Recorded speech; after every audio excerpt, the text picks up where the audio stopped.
It's your girl Wanda. What's up? I'm with Black Women Travel. I have with me today Adalia from Picky Girl Travels. Yes, the one, the only. We are talking today about the International Black Women Travel Jubilee. Guess when it's happening, girl? This weekend. Okay. So it's Saturday and Sunday, December 4th and 5th. So excited. I'm so overjoyed. And I want you to come and I want you to be there and I want you to hear from one of the speakers. So Adalia is doing a session. Can you tell us about yourself and tell us about your session, please?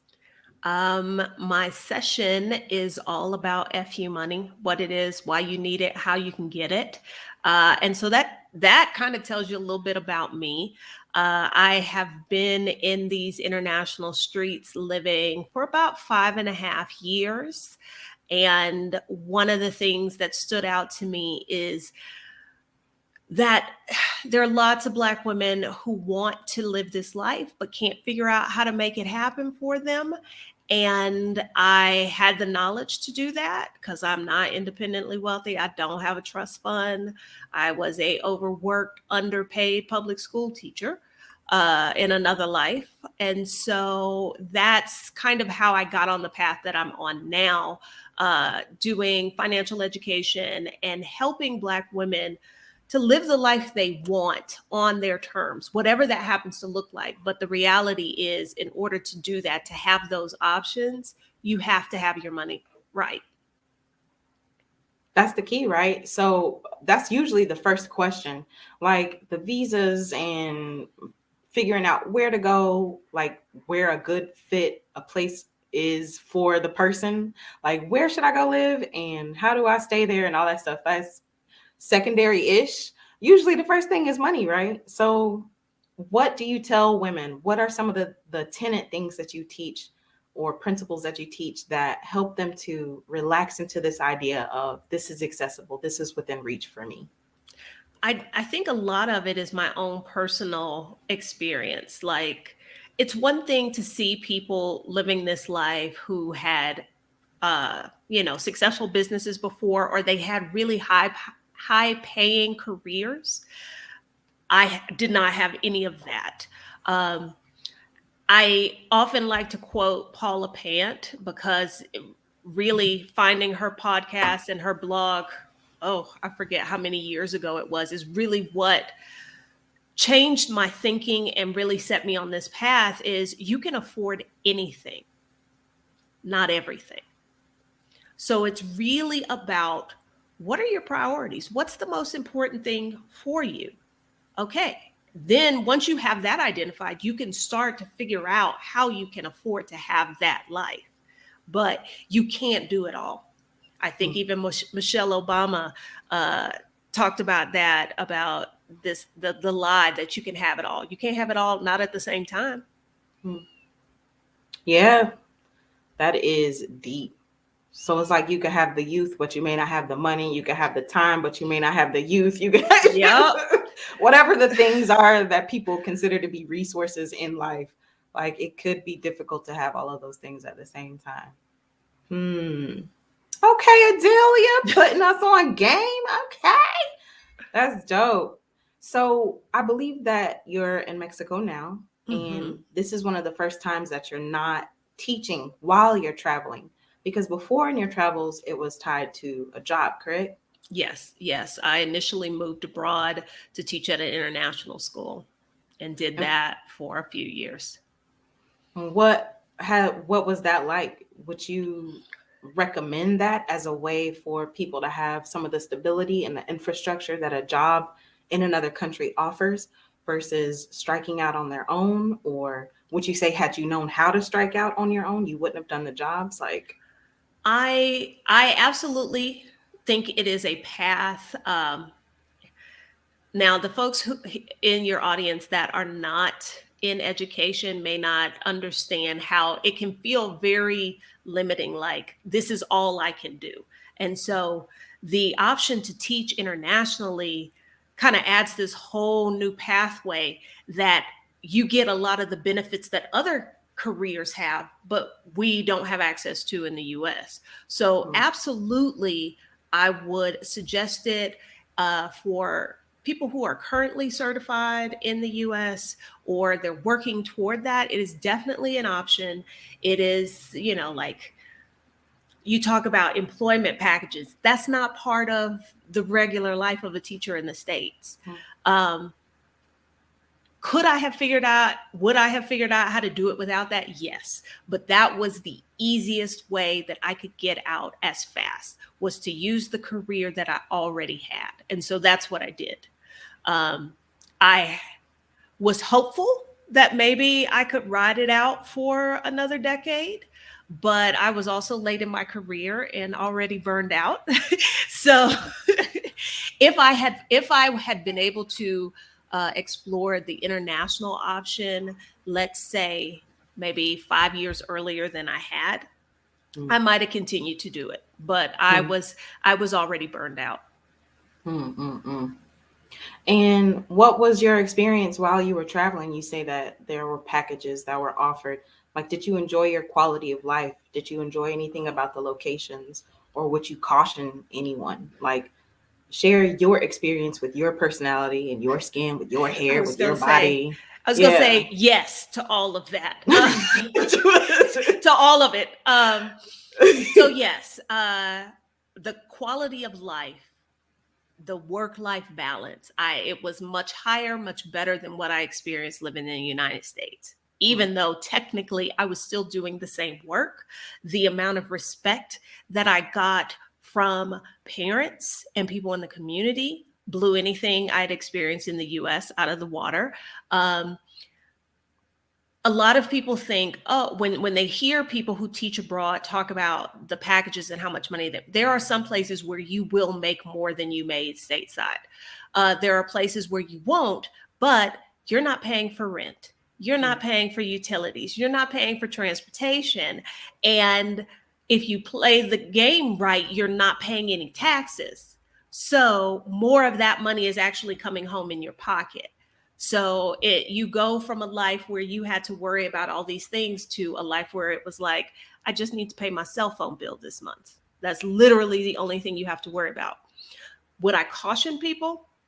Absolutely. Because like in any industry, there are unscrupulous folks who will prey on you.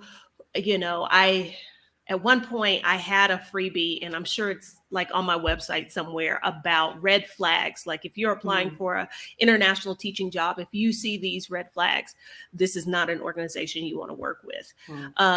I would also say that when you are considering specific locations, there are some, like for instance, Kuwait, where your experience there is strongly tied to the quality of your employer. I worked for a really crappy employer.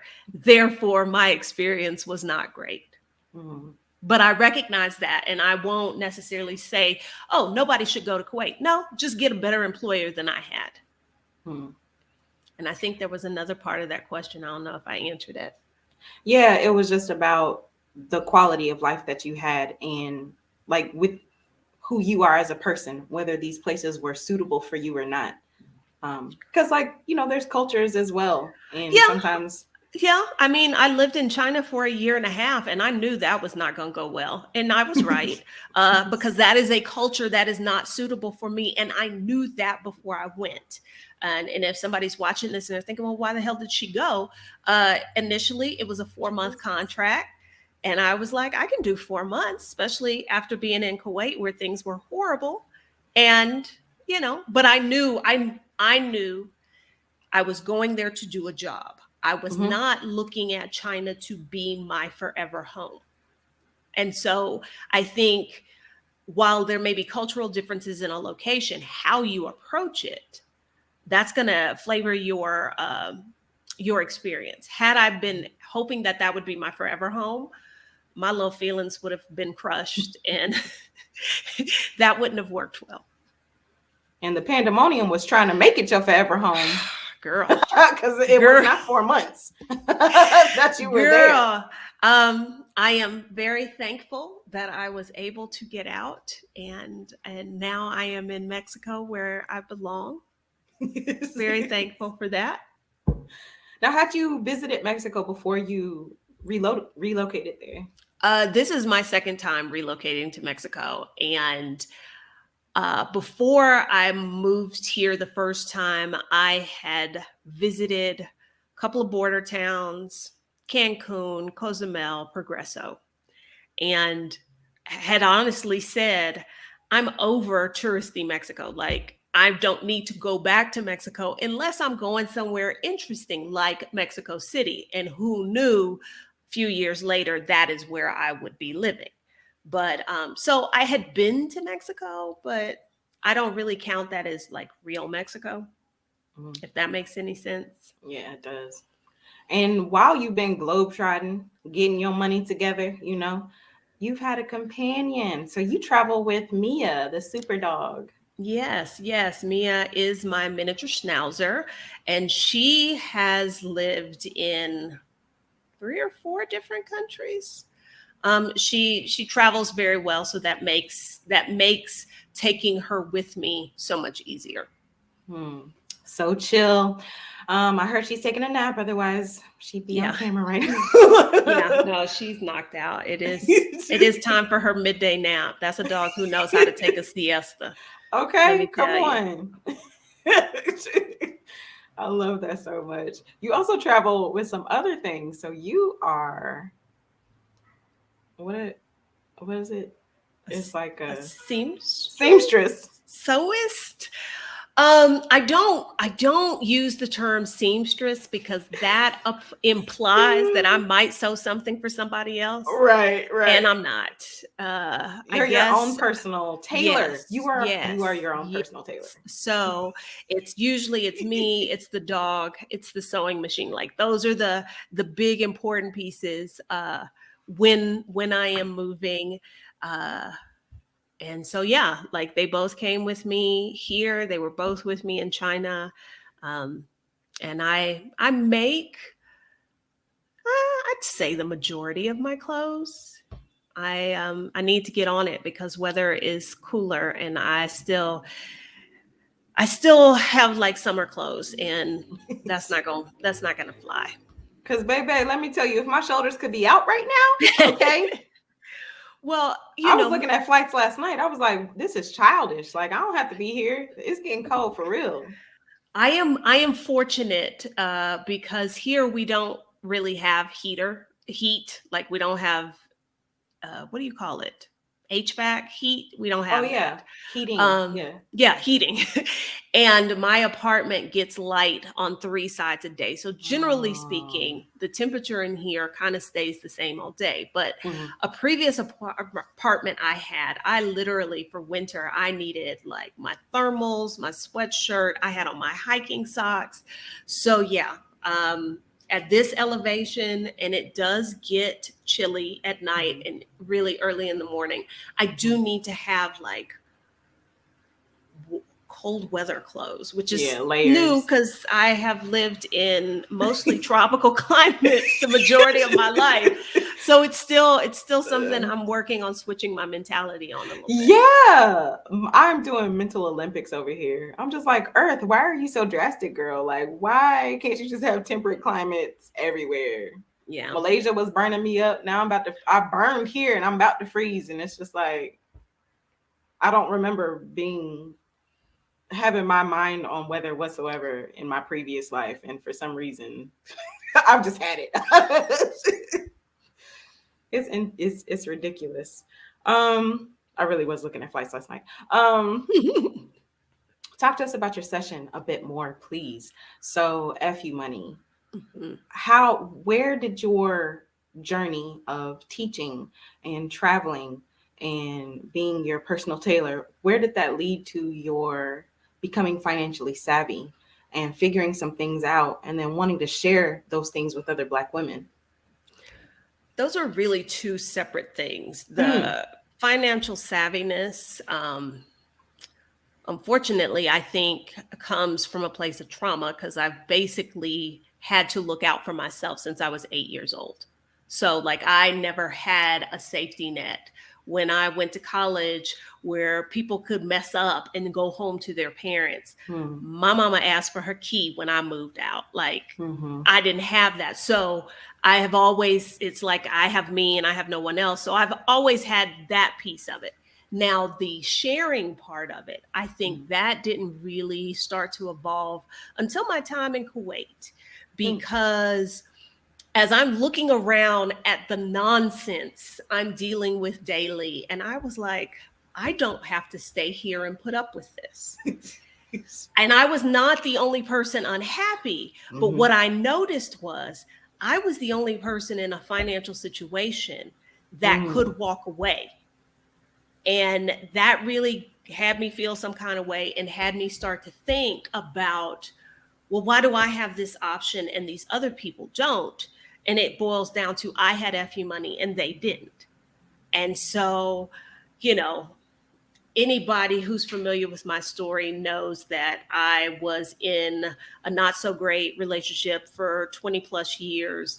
And, ultimately got myself to a place where I could leave that. So I'm at this point in my life, I'm all about leaving what does not serve me, and believe that every woman should have that option to do the same. So that's really where I kind of made up my mind, like, okay, these things, you really need to share them, because I'd see posts online where people were asking for advice and that sort of thing. And so that's when it really clicked to me, like, you have this knowledge and there are people who need it. You need to do something. What is it they say, with great power comes great responsibility? Not that, not the exact thing. No, let's step into it though. Come on, powerful. I really do feel like I have some responsibility, that I've figured these things out. I need to share that so that other people can as well, If you had to break it down into what people can expect to walk away from the session with, what would you say those things are? An idea of where to start. They will definitely realize that they are not alone, that this is not something to be like ashamed about. Because, in our society, there's a lot of shame and negative emotions connected with finances and money. But they'll leave with a place of where to start, what should they be doing, and what's possible. Work. I'm excited. So you are going to be there to interact with us, which will be the most exciting part of it. The information is great, but the most exciting part is you get to sit with this powerful woman who's been through all these life experiences. Like, you have adult children and everything. Like, adult children, about to have a third grandchild. It's the whole thing. I'm just to the point where I can use the G word. Was it a thing for you? Oh, yes, absolutely. Because Really? I'm not anybody's grandma, anybody's gran or meemaw. No, ma'am. Because nobody asked me. I am not old enough to be that, and that is just not a title. But trying to describe them as, oh, those are my kids, that just gets a little weird. So I've had to come to terms with, yeah, those are my grandkids. It's not a word I like, and I don't refer to myself in that manner. But yeah, it's a process. Absolutely. I heard someone say they called themselves Lolly. And then once they got themselves a man, he was going to be Pop. Like in that. reference. I like that. I don't know. Maybe grandma is not who you will ever be. Maybe you no, just need it's to find not. a term. And I have repeatedly told that to my child. I was like, I was never going to be that person, and you decided to have these children. So don't be mad at me that whatever your image of what your mother was supposed to be to your children, that this is not that. We're doing something different here. You didn't get the paperwork, huh? You didn't sign nothing. Okay. Well, a rose by any other name, it's just as sweet. So We look forward to hearing what name you land on that's comfortable for you in We your have a relationship. name. I don't Oh. think they get what it is. They call me Dee Dee. And I think they're just like, Dee Dee's this cool chick who comes and hangs, and she brings the dog. With the current youngest one, the 2-year-old. I kid you not. Last week we were video calling, and her mom said, Dee Dee's coming to visit. And the little one goes, Mia? Because that's really all I am, is Mia's handler. I'm the lady that brings Mia. That's where I get all my cool points. However you get in there. Yeah. I mean, you ain't got to bring them sweets or nothing. Just no. I mean, you was gonna bring Mia anyway, so. Yep. That is delicious. I love all of that. The intricacies of your life are fascinating. Yes. Fascinating. That's dope. I love that. I love you claiming all the space around you, because I know that you felt at one point that you didn't have that space to claim. And so absolutely, you seeing that and saying, bloop, I'm going to Mexico. Bloop, I'm not your grandma. Bloop, me and Mia's about to globetrot. Like, yeah, I'm down for all. No, Bloop, I'm about to teach y'all how to have some FU money. And that's really the thing. I joke and say my mission in life is I want Black women to live the life that they want, whatever that happens to look like. What it looks like for me is different. What it looks like for you is different. But the common thing is you got to have some money to do it. So if I can help you figure that out so that you can go do whatever this thing is that you want to do, that's what I'm about. You know, as Black women too, and as an educated Black woman yourself, a lot of us get caught up on certifications and stuff like that. Did that ever run across you? Like, man, you know, I'm not no certified financial planner, or I'm not this or that. I got certified financial educator, whatever. But I'm of the mind experience speaks louder than that. Like, yeah, I know the stuff and I passed the test, but I've also lived it. So I feel like that counts for more. So it was something you thought about. Did you think you needed the certification? First of all, do you need the certification? No. And second of all, No.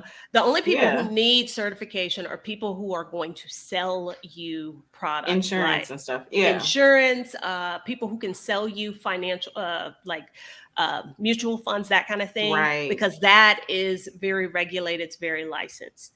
The way I look at it, this is at my core.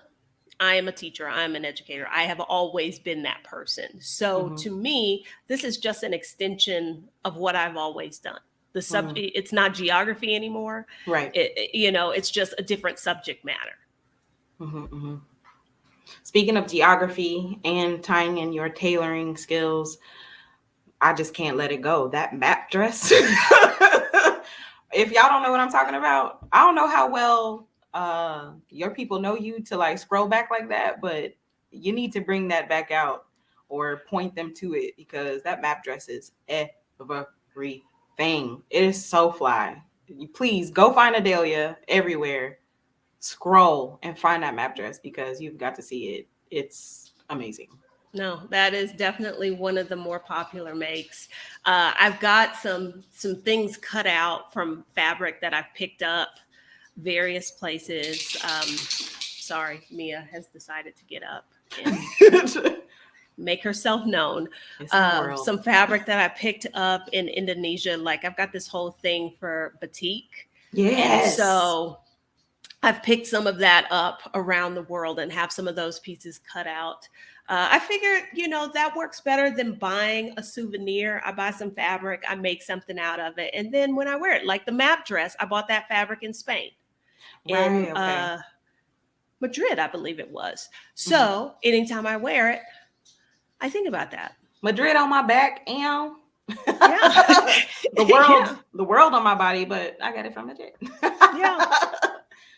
That's so dope. Man, was there anything that you wanted to share that I didn't necessarily directly? Mia. Hey, girl, you got a fresh cut and everything. Come on, Harness. Say hello. You even had a matching outfit with Mia. That was so dope. Yeah, we actually, I need to take some pictures. We have matching Mexican hoodies. And I have Girl. this vision of this whole little dog photo shoot happening. Um, but you asked if there was anything that I Oh yeah, needed to share, that I wanted to share. that I didn't necessarily directly ask you about. Yeah. Hmm. I don't know. I'm not good about that sort of thing. But I would say that if something I've said here has piqued people's interests in anticipation of this weekend's event, they might want to spend a little time on the YouTube channel Mhm, because the lots of stuff is there. mhm. Dope. Well, let me tell you where you can find Adalia. She will be at the International Black Women Travel Jubilee Saturday, December 4th. The whole weekend is the 4th and the 5th. Her session specifically is on the 4th on Saturday. You can buy tickets at blackwomentravel.com/IBWTJ. Remember, there's no E in travel. There are 3 different ticket types. Essentially, the workshops, you can meet with the brands that will be there, Travel and Leisure and Fedors. And you can join the Black Women Travel Mastermind, which is group accountability and coaching and co-working. So we're so excited to have you come through. Thank you so much, You're Adalia. very welcome. You're very welcome. Always a breath of fresh air. And money is so important. And we have to untie these psychic knots and these emotional things we have around money and money management and how we make it. And I love that you are speaking directly to us just about that. So thank you for everything you're doing for our community. You're very welcome. Very welcome. Well, we will see you and hopefully Mia in the photo shoot um, out there in the internet streets. Okay. Bye.